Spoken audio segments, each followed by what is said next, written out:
Is your garden feeling a little too green right now? You know, that awkward in-between stage in May and early June when the spring bulbs are gone, but the summer show hasn't quite begun? Well, if you're nodding along in agreement, I've got a perfect solution for you. Welcome to Garden Sanity. I'm Laura, and I garden here in Zone 7, Southern New Jersey. And today I'm sharing 3 incredible perennials that are blooming their hearts out right now. And they're going to continue blooming and bringing beautiful color well into June. I'm talking about vibrant orange, soft lavender pink, and crisp white all at the same time. These are low maintenance, pollinator friendly, and they've completely transformed my green gap into a gorgeous display. These are my kind of plants, and I think they'll be yours too. Let me explain. These beautiful flowers are totally Tangerine Geum, Petite Lychnis, and Petit Henri Lychnis. Now these 3 plants are perennial flowers, meaning they'll return every year in your garden, unlike annuals that live out their entire life cycle in one summer growing season. Now for me here in Zone 7, Southern New Jersey, totally Tangerine Geum begins blooming in mid-May, and Lychnis, both Petite Jenny and Petit Henri, their buds are just forming in mid-May, and then they begin blooming about a week later. But I'll talk about the bloom cycles of each one of these in just a minute. Now all 3 of these perennials will bloom together for quite a long time into June, and they bloom best in full sun to partial sun. And again, in my own Zone 7 garden, I have these in partial sun and they seem to thrive in it. Protection from harsh afternoon sun is always a good idea for all 3 of these perennials. Now what's also really great is all 3 of these perennials are deer resistant and they're rarely bothered by any pests or diseases.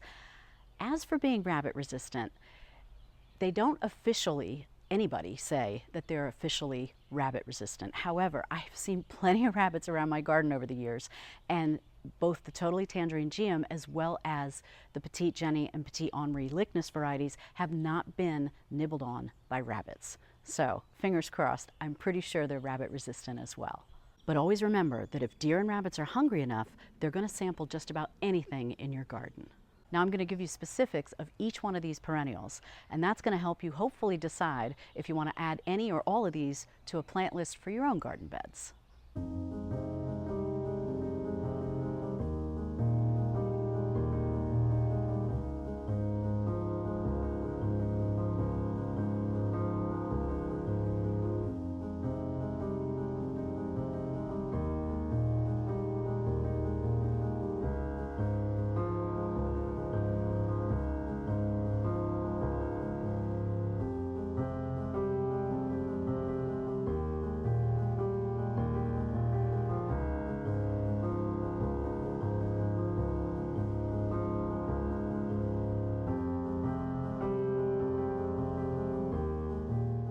So first up is totally Tangerine Geum.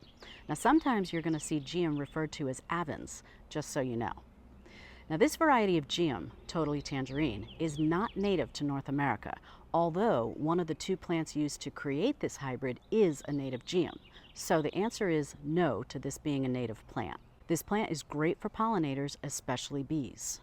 It's a long-blooming, sterile variety. And sterile means it's not going to produce any seeds, and since it doesn't produce seeds, it produces many more flowers over a long period of time, much longer than other varieties of Geum such as Geum Tempo Rose, which I also have. It flowers into early summer, then sporadically if deadheaded. Cooler weather in fall can sometimes bring out a few Geum flowers again, but I've only seen this happen for me a handful of times over about 15 years of growing this variety of Geum.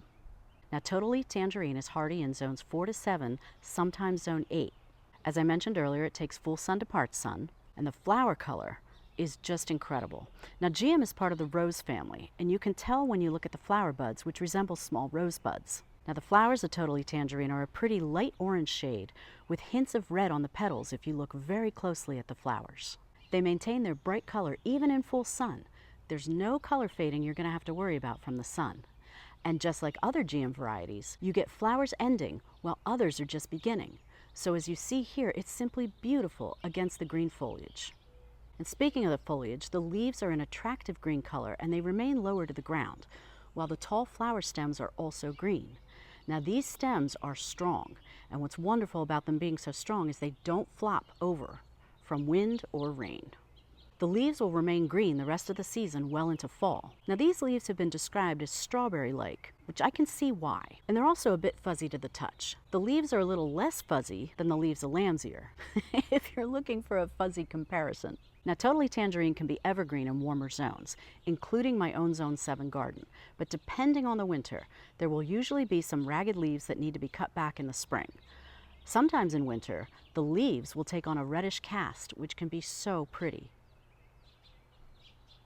Now the mature size is 14 inches tall by 18 inches wide, and when it's in bloom, it can reach 30 inches in height. Now I measured mine in bloom right now, and with the tall flowers, the average height of all of the flowers is actually 36 inches tall, or 3 feet tall.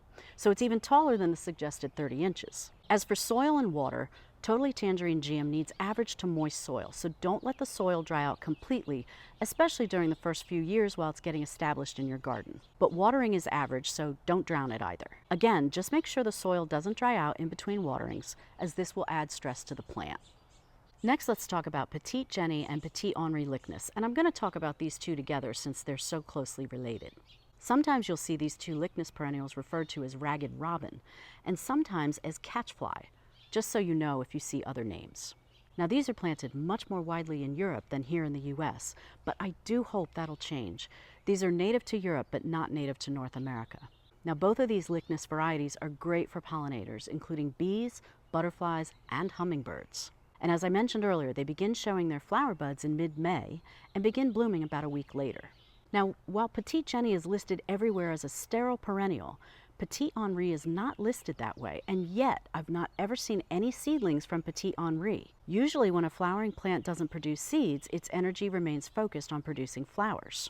Now most websites and catalogs list these plants as blooming all summer long, but this has not been my own experience, having grown them over the past 3 years. But it's possible your own mileage may vary. For me, I find that both Petite Jenny and Petit Henri bloom in the first half of the summer season.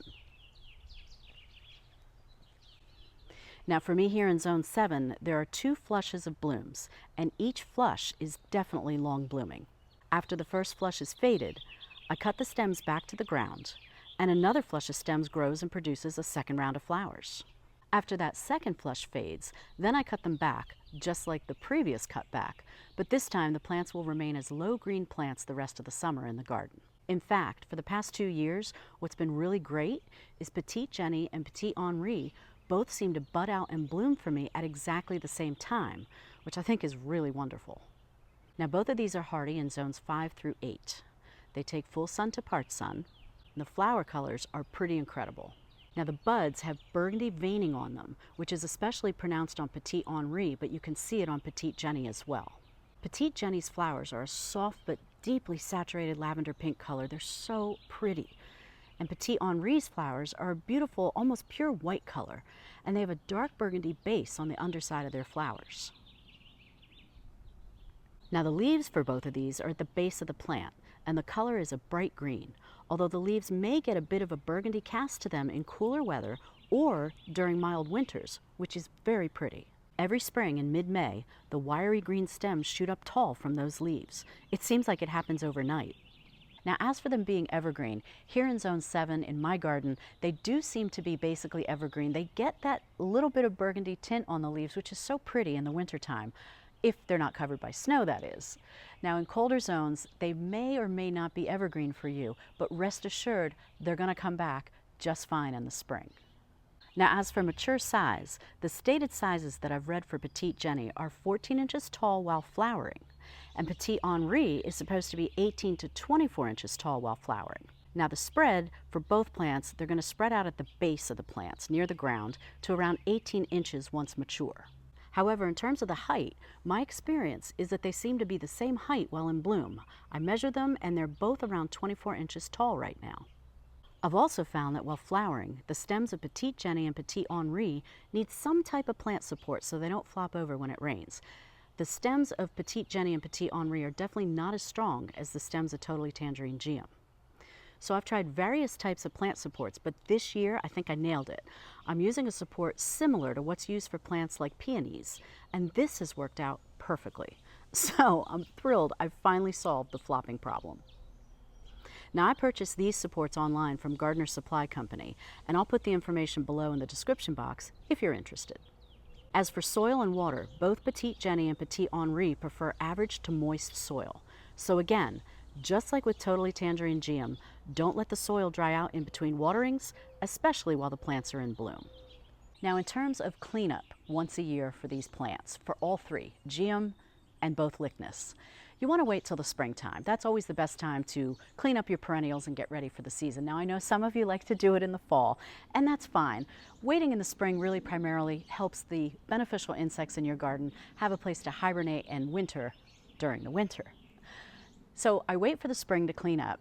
And in terms of fertilizer, I haven't really fertilized these in years, and they seem to be fine. I'll put some composted cow manure around in the spring, sometimes in the fall. It really depends when I remember. And they've been doing fine every year. So fertilizer isn't really required for these as long as your soil is nutritious and you're adding some compost and just keeping the soil healthy. Now, spring cleanup could not be easier. For Totally Tangerine Geum, all you need to do is remove any remaining stems and clean up the leaves at the base. There might be a few brown ones, maybe some ragged ones you want to snip off, throw them in the compost pile. That's it. That's all you have to do. If you want to see how I do it, there's a video above, and I'll link to it again in the description box below. If you're interested, you can see how to do it. Now, for Petite Jenny and Petit Henri, it's even easier. If they're evergreen in your area, you're just going to see them continue to green up. If they're not evergreen, you're going to begin to see them turn green. And what you might see are little tan, they almost look stringy, and those are any remaining stems. They'll die off during the winter, and they'll just look almost like a little piece of brown grass or something. Well, you can take your gloved hand or your bare hand, and you can just gently fluff up the plant and remove those. Or you could use pruners if you want to, or snips probably is better because they're all so thin. And that's all you're really going to have to do is I literally walk through, go like this, and that's it, and you're done. Like I said, it couldn't be easier. So as for where to buy, usually finding Totally Tangerine Geum is super easy, but this year, for some reason, here in 2025, it's been really difficult. Independent garden nurseries seem to be out of them, and online, my usual go-to places, they all seem to be out of them. So I hope you're able to find it this year. If you already have it in your garden, you can easily dig it up and divide it and transplant it. And again, I have a video above, and I'll link to it below, where you can see exactly how I do that. Now, as for Petite Jenny and Petit Henri, they haven't caught on yet that much here in the US. So it's going to be really difficult. I think you're not going to be able to find them. I haven't been able to at even better independent garden centers or nurseries. The big box stores, forget it. They're not going to carry something like this. The best place that I've found to purchase these for Petite Jenny, there's now 2 places I'm so excited about that you can purchase these from. Either Bluestone Perennials online or rareroots.com. And I will link to both of those below in the description box so you know where you can go and find them. As for Petit Henri, the only place I've ever seen them is at rareroots.com. So I really hope these become more popular as time goes on. I hope more garden nurseries start to carry these, start to develop them and sell them, because these are fantastic plants. And you'll hear that from many British gardeners who love using them in their gardens. So my plan over time is to add these 3 perennials to some of my other garden beds that are still looking a little bit green, like this one behind me, that has a lot of panicle hydrangeas that won't kick in for another few weeks at least. So that's my plan, and I hope I've shown you how it really does make a difference for that awkward green gap. I think you'll enjoy these perennials as much as I do. I hope you can find them. And until next time, happy gardening.